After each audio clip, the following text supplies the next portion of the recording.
Hello everybody, welcome to StraightA. Dawson here, back with another video, and the final video kind of reflecting on 2023 in general. This video is coming out a little bit later than the duology of the other two videos, but just because there was all this programming going in for the final week in week 18, and now we got a little bit of a lull so I can kind of post something before playoff predictions and stuff like that. So nice little in-between type stuff. But before we get started, please leave a like on the video and subscribe to the channel if you haven't already, and leave a comment down below of any suggestions you have for this channel.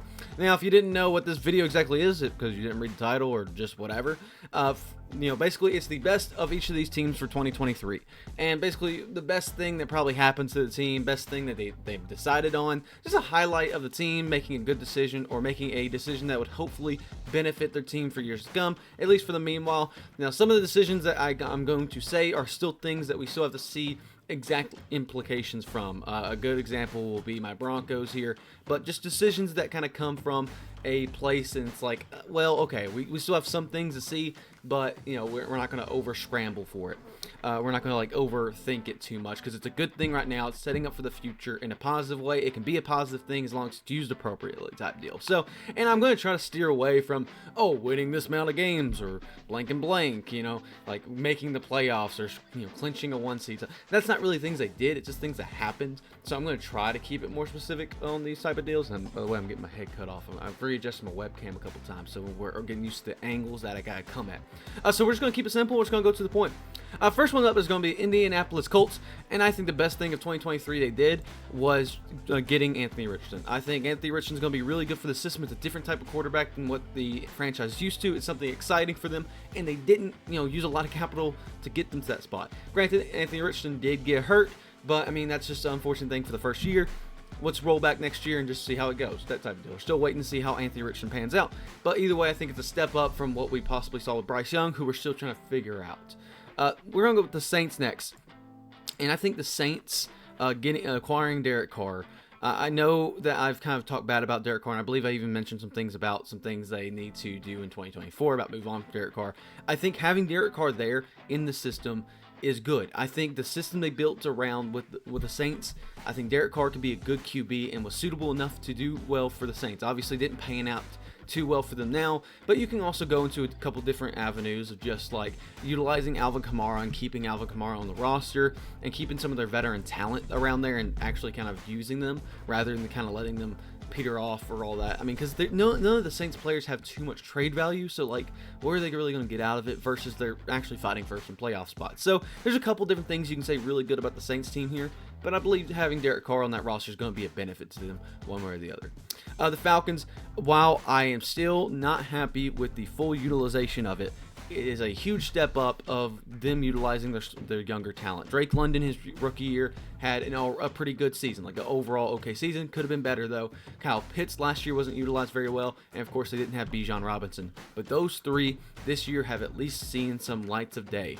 Of course, near the end of the season, we didn't see much of Bijan, mostly because the Falcons were trailing behind by so much. But Drake London got a lot of good reps. Kyle Pitts actually got a lot more involvement in schemes, and while Jonnu Smith was still taking some of those reps away, those three are still being very utilized and kind of being a focus point of that offense, even if it's not probably in the dream of what Arthur Smith had. Now, Arthur Smith is gone. Obviously, Arthur Smith was fired in 2024, so we're not even going to talk about him as a decision in 2023. But I think they started going to the right direction of utilizing the younger talent. Pretty nice thing right there. The Kansas City Chiefs, I mean, you got to say they won the Super Bowl. I know it's simple, but their team is so good right now.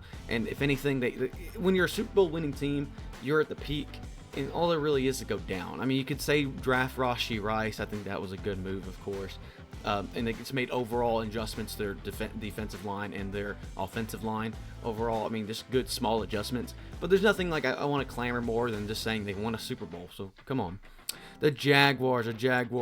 I would say the best thing that kind of they put themselves in a position to do was their big comeback from behind victory against the Chargers in the playoffs. I think them, for one, going to the divisional round is a big step for their franchise. And of course, it has not worked out into this current season for many different reasons, a lot of injuries, stuff like that.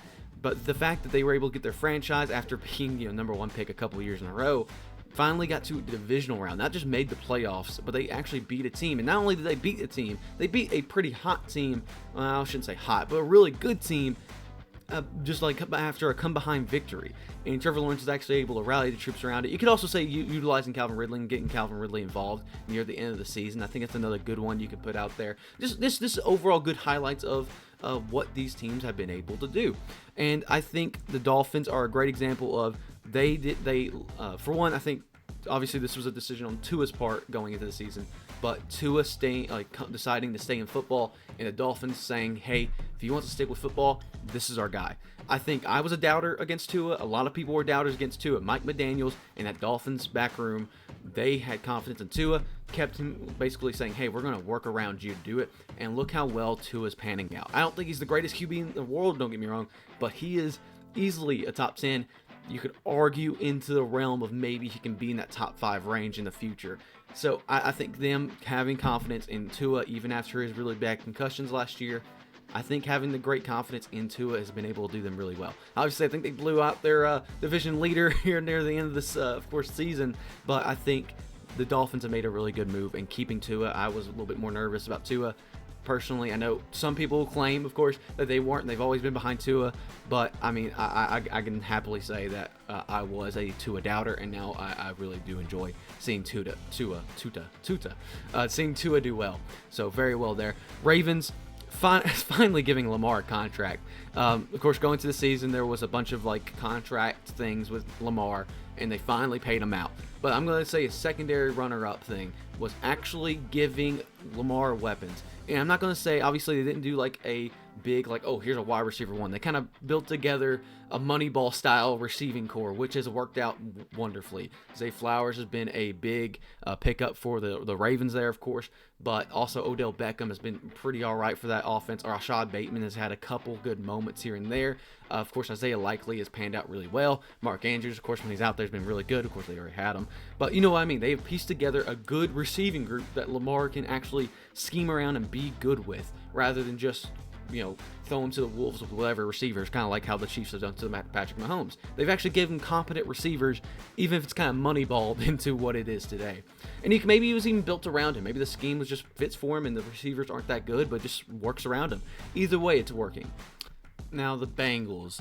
The Bengals, again, are another difficult one for me because I don't think they had a really great 2023. I think they ended their 2022 season pretty, of course, unfortunately, with their playoff loss. And now going into the season, they ended up having Joe Burrow hurt for the first few games. Then Joe Burrow's now ended his season, several games before. And it's just there's not a whole lot of great. I mean, you could say that Jake Browning's resurgence, or not resurgence, but just upcoming skill and play has been really good for the Bengals. I don't know if that was the best thing that ever happened to him. And I will say, someone reminded me from my worst of each team that somebody did sign Orlando Brown, which, I mean, take that as you will. So they did do some offensive line help in the offseason. But none of that was substantial enough. They really didn't make any big offseason moves. Aside from Orlando Brown was the biggest one at that point that really made any big waves. They didn't do anything substantial in the regular season, and I think it's just kind of getting their crap together in general and just becoming having a good team scheme around their quarterback. Even if Joe Burrow wasn't there, they were able to work with Jake Browning and stay behind Jake Browning. And I think the morale of the locker room for the Bengals is actually pretty well. I don't know. It's a really tough one here for the Bengals. I think this was a down year for them. But I think the fact that they still did well without Joe Burrow being at the helm near the end of the season, and also now that Joe Burrow can actually rest and actually have a recovery time for his injury and all of his injuries that he probably had leading up to it, or at least his strained self, he's able to actually sit back and say, okay, we're going to rest up and be better, even better next season. So great. And then, of course, like I said, Jake Browning be able to work in that system, whether it's Jake Browning being really good or just that receiving core and the offensive line finally coming together and be like, hey, we're actually going to make a good offense. Irv Smith Jr. also was a pretty good pickup this offseason, so take that as you will as well. So a couple good small things, but I don't know if they really had a substantial piece. As for the Broncos, and this is going to be a controversial one just because we still haven't seen how it's going to actually pan out, and there's a lot of iffiness about this statement. I think the best thing you can say about the Broncos right now is that Sean Payton's there.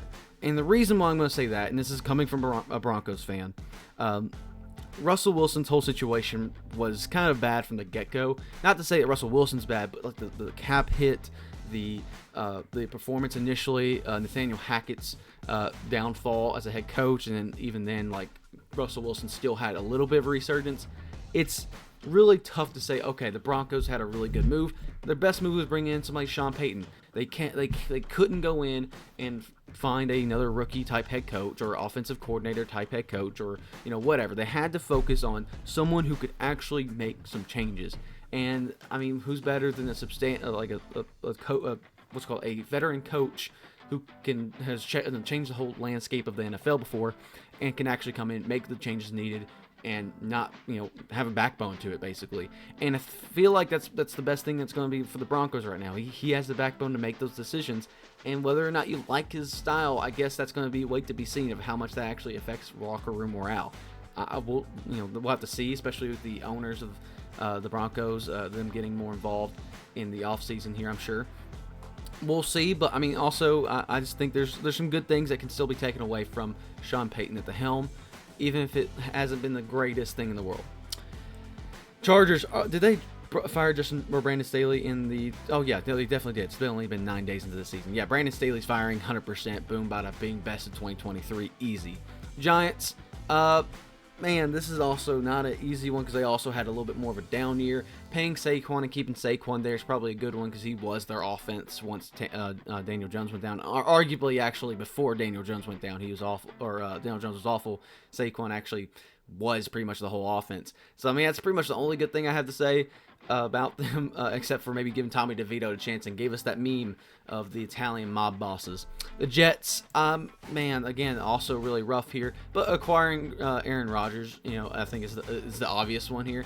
It was a rough year is what I was saying, but I mean, acquiring Aaron Rodgers for them, it was inexpensive completely, and actually the deal worked out better for them in a way for the trade-off deal since Aaron Rodgers took 4 snaps. So they got a better deal out of trading their draft picks for getting Aaron Rodgers, who's going to be there for a couple of years. He seems behind the team. They have a good roster around them.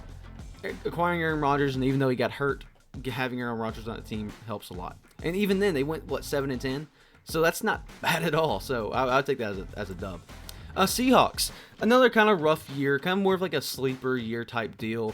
I think getting Jackson Smith-Njigba as the one and Noah Fant as 2 good focus points on that offense has been good, and probably the most substantial thing I can really think about for the Seahawks. Really, they didn't have a bad year, they didn't have a good year. They just kind of had a quiet year, I guess, because Geno Smith went down a little. Everybody kind of went down a small bit, but DK Metcalf has finally been the number 1 receiver type guy they needed him to be, and obviously he's always been number 1 receiver, but like, he's taking a step forward, is what I'm trying to say there. Jackson Smith-Njigba's kind of taking the place of Tyler Lockett a little bit, and Noah Fant's getting more and more involved in the tight end scheme of that team. So it's good to see that their team is, in that way, kind of building some chemistry. The Vikings. Man, this is also a kind of tough one, but I think Jordan Addison's performance this year has been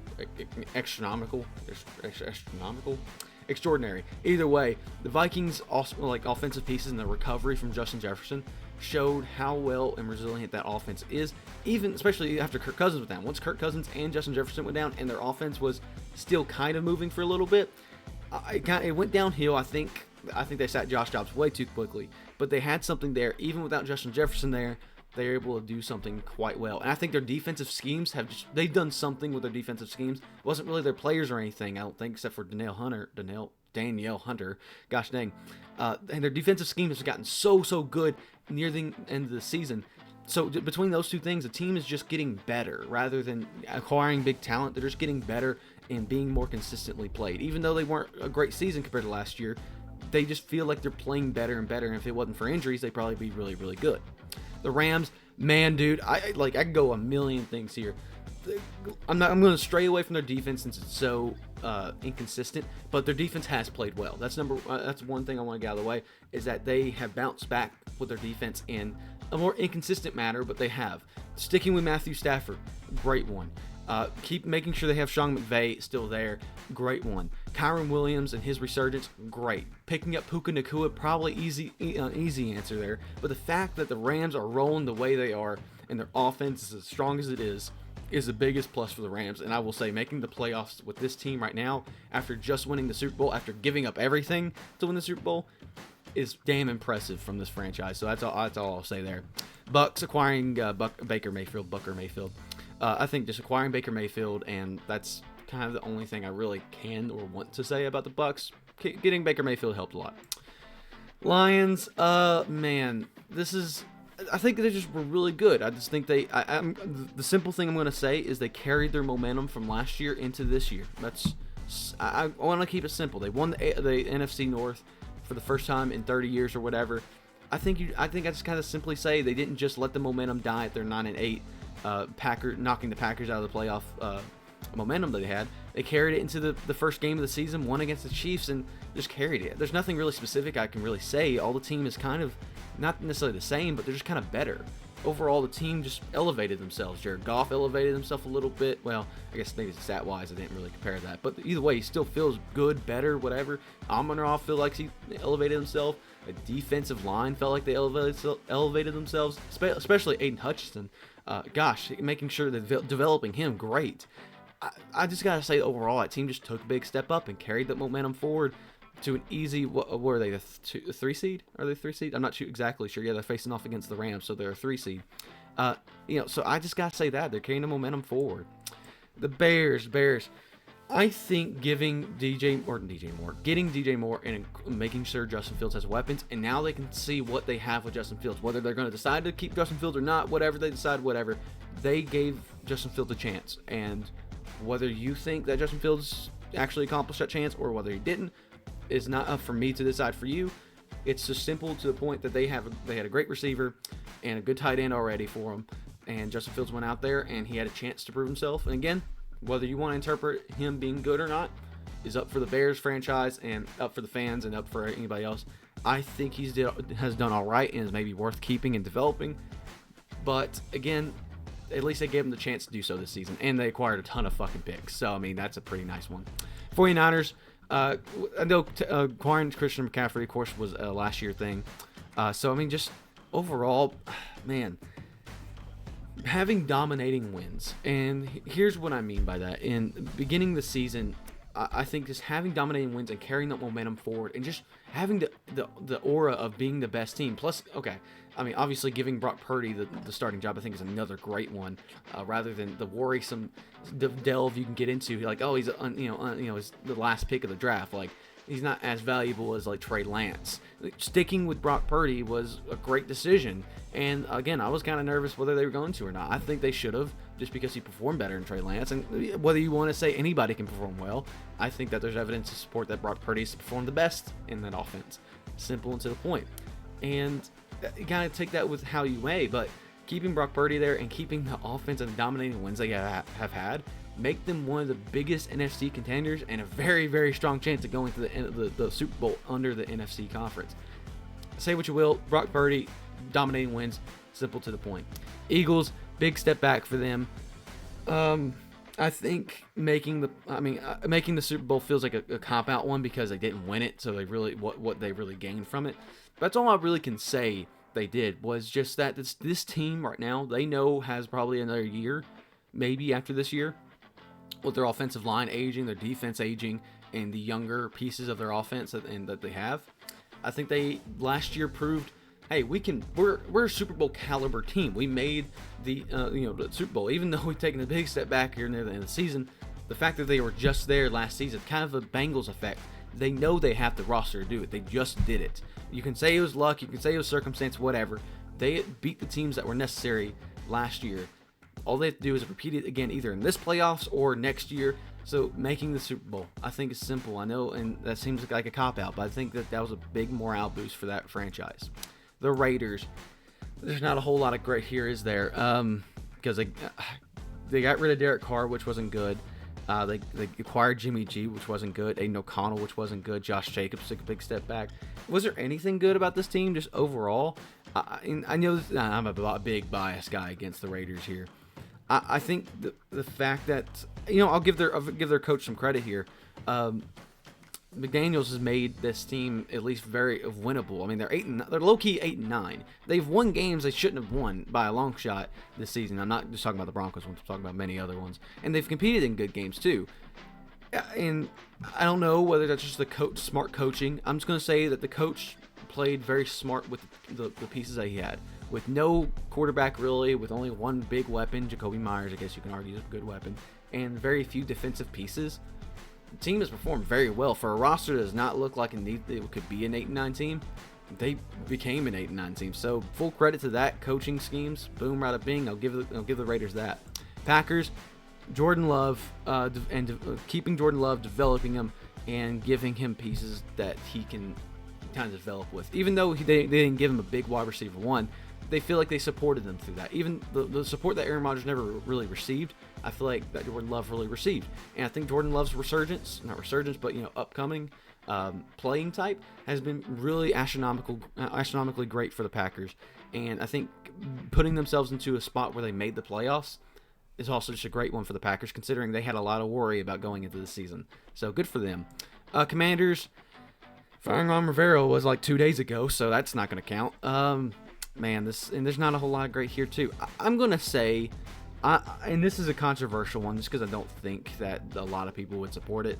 Sam Howell, I think, even though I'd forget his name all the time, he's kind of irrelevant to me. The fact he's able to put up the yards he is, and even though he doesn't have the greatest touchdown to interception ratio or stuff like that, the fact that he's putting up those yards is fairly cool to see from that Washington organization. And at the very least, it gives them hope that if they do have to stick with him for another year, if they can't acquire, I don't think he's somebody you should keep like purposely, but if you have to keep him, he's like a Daniel Jones type guy. He's able to build around your team a little bit. I think trading Chase Young was also a very good option for them, just because Chase Young's great, but like, is he gonna stick around with you? Even if you do have the cap space to do it, what team wants to stick around, or what members want to stick around with you? So I think that overall was a good trade for them to make, just to build their future capital. And yeah, I think it's just a good standing point. Arizona, Kyler Murray, I think being kind of performing as well as they did without Kyler Murray, very, very impressive. But then when Kyler Murray came in, they eased him into everything. It wasn't just like they had expectations of like, hey, Kyler Murray, go put up a bunch of yards. No, like, they kind of eased him into it, and the Cardinals ended up being even a pretty dang good team by the end of the season. And they have nothing. They have three players I can name on the top of my head. No, 14. Okay, 4 members. Whatever. It's probably more than most teams, but whatever. That was a joke. But they don't have many notable pieces on that team, especially on the defense. God forbid. Well, they got Buda Baker. That's about it. Other than that, the Cardinals just performed well against teams this season, and that's a big shout out to their coach John Gannon, I believe it is. I got to give him some credit. A little bit weird dude, it looks like, but like he's gotten the Arizona Cardinals where they need to be, I guess. The Steelers going 9-8, just staying above 500. I think that's just a simple thing. Firing Matt Canada is another good one. I think he was a really poor piece of that offense. I think obviously Kenny Pickett's, there were some injuries and all that there with him too, so you can't really say, hey, maybe steering away from Kenny Pickett actually helped you. But I think just firing Matt Canada and improving that offensive scheme a little bit near the end of the season, I think that's the most simple one but good one. Bills finally getting their shit together and utilizing pieces other than Stephon Diggs and people. The fact people were actually counting out Josh Allen is crazy to me, considering how much he carries that team sometimes. But just getting their shit together. I think they had a lot of trouble in the beginning of the season. Well, and even their wins, they didn't look good. But finally, like a final 5 stretch of wins, they gained the momentum they needed. They beat key teams they needed to beat, and they put up the yards they needed to do. Their defense has stepped up a lot. I mean, McDermott, I think is just leads a really good team here, and I think sticking with their momentum, I think they're doing really, really well. Patriots. Oh man, this kind of goes off against some of the things I kind of said earlier this season, but I think benching Mac Jones and moving on from him and kind of conceding that battle, even though I believe that you should have played him all the way through. I guess you're seeing what Bailey Zappi's doing, and I get that.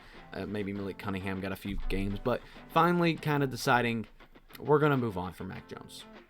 I respect that decision, and I think that was probably the best decision of this like really poverty season for them. Browns acquiring Joe Flacco. Fucking great. Joe Flacco has screwed over the Browns more times than not, but now he's actually led them to the promised land where they could easily be a conference championship team if they really play their cards right. So good on the freaking Browns. If they weren't in the same division as the Ravens, they might be even doing better. So credit to them, all where credit's deserved. They play also in the hardest division, so really good to them. But after all the adversity they went through, holy crap, that team pieced together something. Deshaun Watson being bad and then going down, Nick Chubb going down week 2. They lost. They had every reason to go like 7-10 like the Jets or whatever. But man, they pieced it together and they made something magical. So good for them. Texans getting CJ Stroud and not falling into the bullshit that Bryce Young's was. Even if your plan was to get Bryce Young, the fact that you were able to just not like concede, like basically I'll try to offer the house for that number 1 pick like the Panthers did. I think you got to say like, hey, the Texans actually ended up with a pretty dang good quarterback with C.J. Stroud and Will Anderson. I think also that was probably a great move. I know the trade was a little bit steep, but like they now have 2 great cornerstone pieces of that offense and a defense. I think you got to give them some credit. Whoops, not that. What the heck's that? What the heck's... What? Boom, bada bing. I'm going to keep that in. That was kind of interesting. The Texans, the Cowboys. I think not having doubt in Dak Prescott and just improving that offensive and defensive scheme a whole ton. There's not really much I can say about the Cowboys because they're basically the same team last year, except Dak played better. I think this Dak played simply better in giving the team having the confidence and building around Dak and just saying, hey, we're still sticking like this old interception bullshit, whatever. You're now an MVP contender. Really awesome to see how well Dak Prescott did. I think you just got to simply say, keeping Dak Prescott as relevant as he is and giving him the opportunities. Panthers, really fucking rough year for you, dude. Really, really, really rough year. I don't even know if I can say... I was going to say Bryce Young, even though he's played like shit. But I don't know. And the reason... I'm going to say Bryce Young. I am going to say it.